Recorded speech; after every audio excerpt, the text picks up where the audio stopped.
केतु को अगर एक लाइन में मैं डिस्क्राइब करूँ तो जो छूटता है वो बंधन होता है और जो मिलता है वो स्वतंत्रता। अगर इंसान का मोक्ष त्रिकोण में केतु है और लोगों को लगता है कि ये इंसान ख़त्म है, मतलब ये इंसान का अभी करियर ख़त्म है, सब ख़त्म है, ये इंसान अभी कुछ नहीं कर सकता, तो वहीं से उसकी शुरुआत होती है। क्योंकि केतु है ना, जड़ है, रूट्स को दिखाता है, राइट।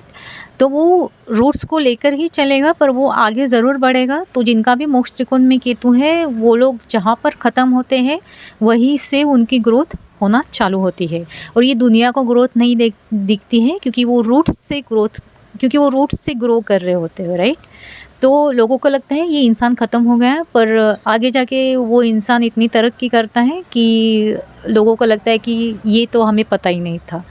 अपने ईगो को थोड़ा डिसिप्लिन में चेंज कीजिए, या अपने ईगो को थोड़ा काइंडनेस में चेंज कीजिए, क्योंकि केतु और अहंकार या फिर ईगो बहुत ही कॉन्ट्राडिक्टरी बनते हैं। कुंडली में चौथा, 8वां और 12वां भाव ये मोक्ष भाव कहलाता है, ये मोक्ष त्रिकोण है। कुंडली में ये मोक्ष त्रिकोण किसी भी अटैचमेंट से मुक्ति, स्पिरिचुअल यात्रा, स्पिरिचुअल ग्रोथ, अंतर्मन की यात्रा और मोक्ष को दर्शाता है। और केतु जब भी ये मोक्ष त्रिकोण में आता है, 4, 8 या 12 में आता है, तो इंसान का जीवन जो है वो अंदर की तरफ ज़्यादा मुड़ जाता है और बाहर की तरफ ज़्यादा डिटैचमेंट देखने को मिलती है। और केतु मोक्ष त्रिकोण में बहुत सारे सीक्रेट्स देता है, और ये सीक्रेट्स जो है ये एक मतलब इनके लिए एक वरदान होता है कि ये सीक्रेट्स है ना दुनिया से छुपे ही रहते हैं, जैसे एक हिडन ट्रूथ या हिडन सीक्रेट्स आप इसको बोल सकते हैं।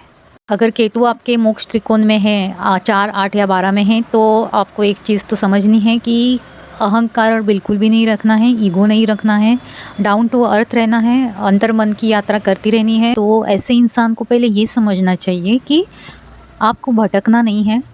आप जब भी भटकेंगे तभी ये केतु आपके सामने आएगा और एक ऐसी सिचुएशन क्रिएट करेगा कि आपको रास्ते पर आना ही पड़ेगा। तो आप भटक नहीं सकते, मतलब जिनका भी केतु अगर प्रोमिनेंट है या फिर मोक्ष त्रिकोण में है तो आपको भटकना माफ़ नहीं है, ठीक है। तो और ये आध्यात्मिक प्लैनेट भी है, एक डिवाइन ब्लेसिंग्स भी लेके आता है। जिस भी भाव में ये केतु बैठता है वहाँ पे डिवाइन ब्लेसिंग्स होती है।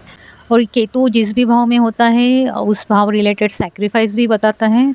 तो अगर एक इंसान है जो अपने ईगो को नहीं छोड़ सकता है तो फिर इसको केतु ही बचाए। केतु मोक्ष त्रिकोण में होना मतलब इंसान के लिए वो एक जिम्मेदारी बन जाती है और उनको वो केतु संभाल के रखना पड़ता है। अगर आप उसको नहीं संभालेंगे तो केतु आपको संभाल ही लेगा, और उसका तरीका बहुत स्ट्रेट फॉरवर्ड रहता है। अगर आपने देखा होगा तो केतु के हाथ में तलवार है, तो केतु ने उसकी मुझे कहाँ पे कट करना है।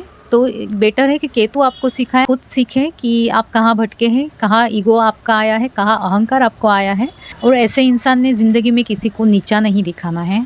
फिज़िकल एब्यूज़, मेंटल एब्यूज़ बिल्कुल भी नहीं करना है, क्योंकि केतु बहुत ही स्पिरिचुअल प्लैनेट है और एक्शन ओरिएंटेड प्लैनेट भी है। आपको ये समझना है कि कोई भी बड़ी चीज़ पाने से पहले आपको कुछ ना कुछ सैक्रिफाइस आपको करना पड़ा या फिर करना पड़ेगा।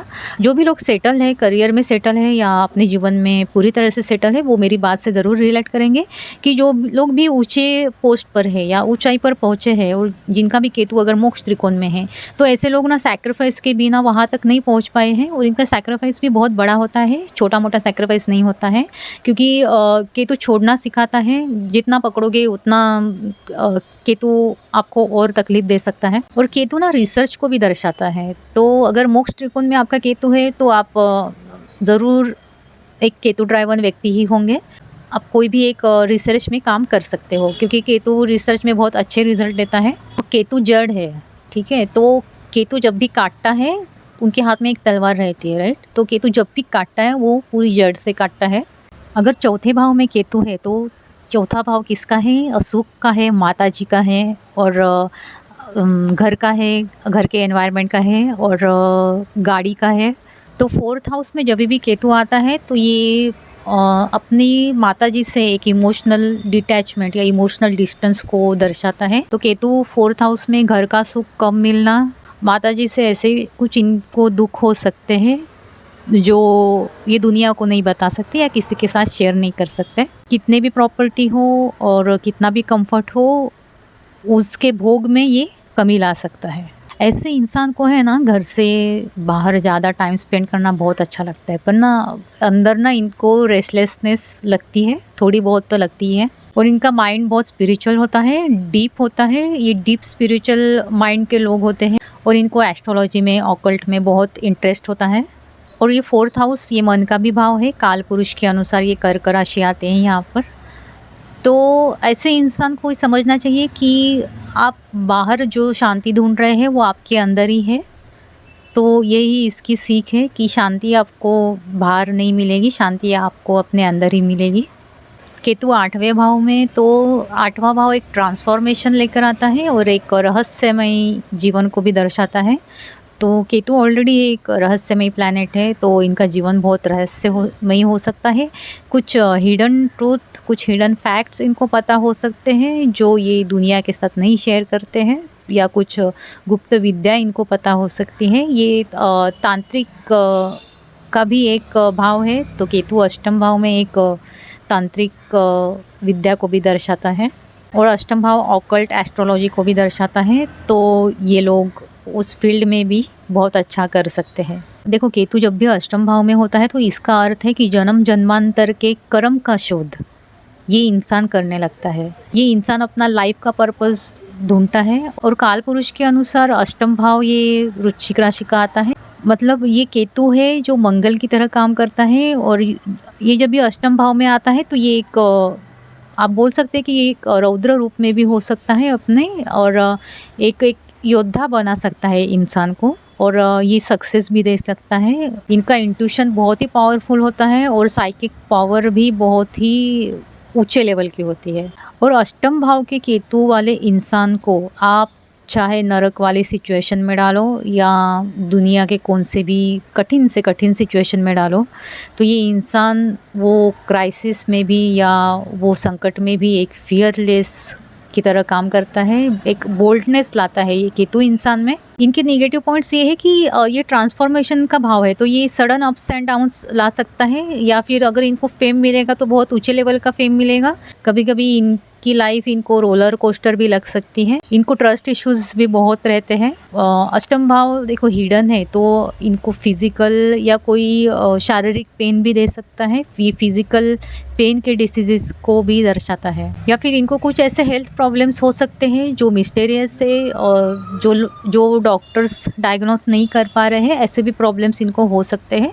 पर ये एक ही प्लैनेट पे डिपेंड नहीं करता है, तो इसके लिए पूरी कुंडली का एनालिसिस ज़रूरी है। केतु अष्टम भाव के लिए एक ही सीख लाता है कि जो खोया वही सबसे बड़ा शिक्षक बना। इसका मतलब ये भी है कि अष्टम भाव का केतु है, और अगर वो इंसान किसी को भी खोता है, किसी चीज़ को खोता है, तो वो इंसान एक स्टेप आगे बढ़ता है, उसकी ग्रोथ होती है। केतु 12वें भाव में है, तो 12वां भाव मोक्ष का भी है, स्पिरिचुअलिटी का भी है। तो इसका अर्थ ये हो सकता है या पूर्ण वैराग्य या मुक्ति का योग होता है। जिनका भी 12वें में केतु है, ये कोई भी आश्रम लाइफ जी सकते हैं, या कोई भी आश्रम में अपना पर्टिकुलर टाइम बिता सकते हैं, फॉरेन स्टे कर सकते हैं, क्योंकि केतु फॉरेन का भी प्लैनेट है और 12th हाउस ये फॉरेन का भी भाव है। इनको आइसोलेशन में ही शांति मिलती है, वरना इनका रहना बहुत मुश्किल हो जाता है। और 12th हाउस ड्रीम्स का भी है, सबकॉन्शियस माइंड का भी है, तो हो सकता है इनको बहुत सारे सपने आए, या कुछ इनको ऐसे एक वरदान होता है कि इनको ना सूचित सपने आते हैं, या आगे भविष्य में जो होने वाला है वो इनको सपने में दिख सकता है। तो ये भी इनके लिए एक डिवाइन ब्लेसिंग होती है। केतु 12th भाव में इनका नेगेटिव पॉइंट होता है कि ये ना रियलिटी से एस्केप करते हैं, राइट। तो कलयुग में आप रियलिटी से एस्केप नहीं कर सकते, आपको बैलेंस करना पड़ेगा। इनको नींद या एंजाइटी के इश्यूज भी हो सकते हैं, पर वो चंद्रमा की पोजीशन पे डिपेंड करेगा। अगर आपका केतु 12वें भाव में है, तो आप ऑकल्ट या एस्ट्रोलॉजी या कोई भी विद्या सीख के उसकी एनर्जी जो है, केतु की एनर्जी है, वो सही दिशा में लगा सकते हैं। केतु 12वें भाव के लिए एक सीख है कि सब छोड़कर भी सब पा लेना। तो इसका अर्थ ये है कि जब इंसान पकड़ना छोड़ता है तो जीवन उसको देना शुरू कर देता है।